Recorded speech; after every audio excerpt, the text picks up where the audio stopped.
Friends, welcome to my channel. So మనం last వీడియోలో ఒక ప్రొసీజర్ని వేరే ప్రొసీజర్లో ఎలా కాల్ చేయాలని చూసాం కదా. సో ఈ వీడియోలో ఏంటంటే మనకి జనరల్గా టేబుల్లో 4 వాల్యూస్ ఉంటాయి. ఓకే, మీరు ఎప్పుడైనా అబ్జర్వ్ చేస్తే మనకి ఒక టేబుల్లో మల్టిపుల్ కాలమ్స్ ఉంటాయి కదా. ఆ మల్టిపుల్ కాలమ్స్లో కొన్ని కాలమ్స్కి 4 వాల్యూస్ అనేది ఉండడానికి అవకాశం అనేది ఉందన్నమాట. సో ఆ 4 వాల్యూస్ ఉన్నప్పుడు కొన్ని కేసెస్లో మనం ఏంటంటే వాటిని రీప్లేస్ చేయాల్సి ఉంటుంది. ఓకే, సో దానికోసం ఎలాంటి ఫంక్షన్స్ యూజ్ చేయాలి, ఎన్ని రకాలుగా చేయొచ్చు అనేది కూడా ఈరోజు will try to understand. So బేసికల్గా మనకి ఇక్కడ as for my knowledge there are 4 ways. ఒకటి ఈజనల్ ఫంక్షన్, అలానే కోలిస్ ఫంక్షన్, అలానే కేస్ స్టేట్మెంట్, అలానే ఇఫ్ ఫంక్షన్ అనమాట. ఓకే, ఇలా ఈ 4 waysలో కూడా మనం 4 వాల్యూస్ అనేది రీప్లేస్ చేయొచ్చు. సో అది ఎలా ఏంటి అనేది కూడా will try to understand. Okay, so for timing నేను ఇక్కడ ఈఎంపీ డేటా అని ఒక టేబుల్ క్రియేట్ చేస్తున్నాను. ఇక్కడ ఎంప్లాయ్ నేమ్, సాలరీ, లొకేషన్, ఇలా మనకి 4 కాలమ్స్ అనమాట. అలానే కొంత శాంపిల్ డేటా కూడా ఉంది. ఓకే, ఫస్ట్ ఎగ్జిక్యూట్ చేద్దాం. Okay, done. So table create అయింది కదా. అలానే డేటా కూడా రన్ చేద్దాం. 4 rows are affected. Very good. So ఇప్పుడు సెల్ఫ్ స్టేట్మెంట్ ఫైర్ చేద్దాం. చూడండి, employee ID, employee name, salary, location. So మీరు అబ్జర్వ్ చేస్తే మనకి లొకేషన్ కాలంలో 2 వాల్యూస్ అనేది 4 వాల్యూస్. ఓకే, ఇక్కడ 2 వాల్యూస్ అనేది 4 వాల్యూస్ ఉన్నాయి. సో ఈ 4 వాల్యూస్ ఉన్నప్పుడు కొంతమంది కస్టమర్స్ కొన్నిసార్లు ఏంటంటే I don't want to show the null value. Okay, instead of null value I want to show something. అంటే ఆ నల్ వాల్యూ బదులు ఏదో ఒక వాల్యూ డిస్ప్లే చేయడం కానీ, లేకపోతే ఏదో ఒకటి.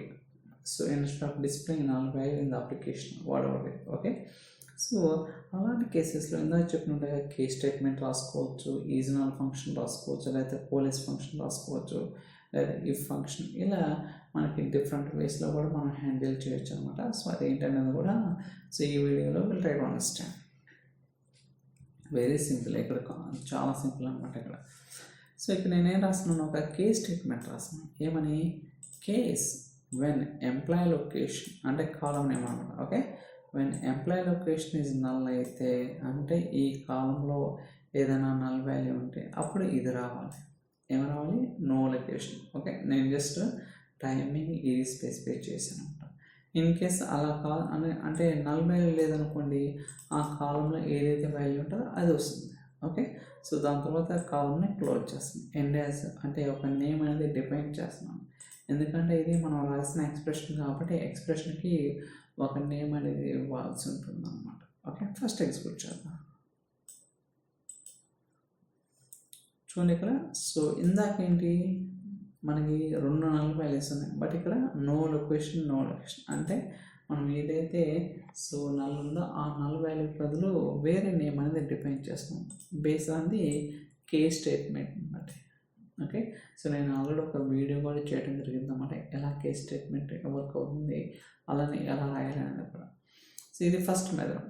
అలానే మనకి ఈజనల్ ఫంక్షన్ ఉందన్నమాట. ఓకే, ఇది వెరీ స్ట్రైట్ ఫార్వర్డ్. ఈజనల్లో మనకి ఏదైతే కాలంలో నల్ వాల్యూస్ ఉన్నాయో ఆ కాలం name, in case null value ఉంటే ఏం చేయాలి. ఓకే, ఫర్ ఎగ్జాంపుల్ ఒక రోలో నల్ ఉందండి, what I have to do. Okay, అది అనేది ఇక్కడ స్పెసిఫై చేయాలన్నమాట. ఓకే, సో ఇన్ కేస్ ఇక్కడ ఎంప్లాయ్ లొకేషన్లో నల్ వాల్యూ అంటే మనకి నో లొకేషన్ అనేది వస్తుంది అన్నమాట.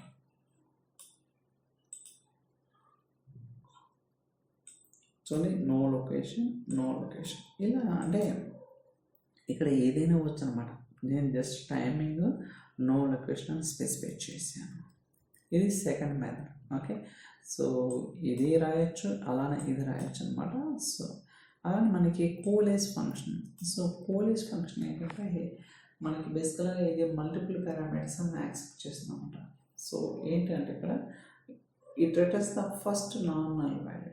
అంటే మనం ఏదైతే పారామీటర్స్ సప్లై చేసామో, వాల్యూస్ సప్లై చేసామో, ఆర్ కాలమ్స్ సప్లై చేసామో, ఆ కాలమ్స్లో ఏదైతే ఫస్ట్ నాన్ నల్ వాల్యూ ఉందో, ఓకే, అంటే ఆ పారామీటర్స్లో ఏ కాలంకి అయితే నల్ వాల్యూ అనేది ఉండదు అదే రిటర్న్ అవుతుంది.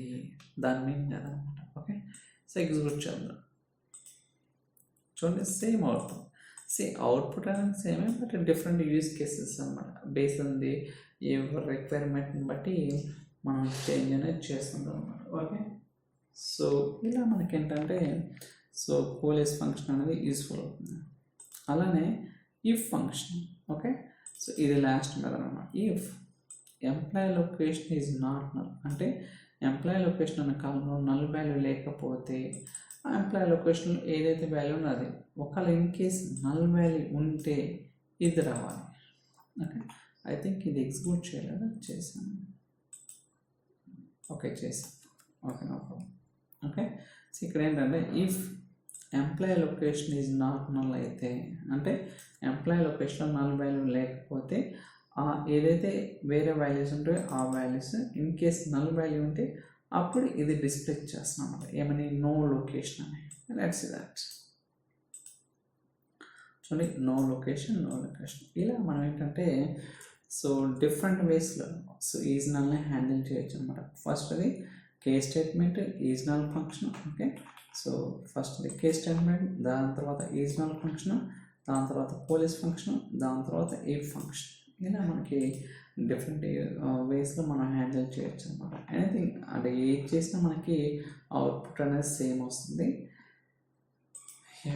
ఇది వెరీ షార్ట్ వీడియో అనమాట. So I think that's all for today's video.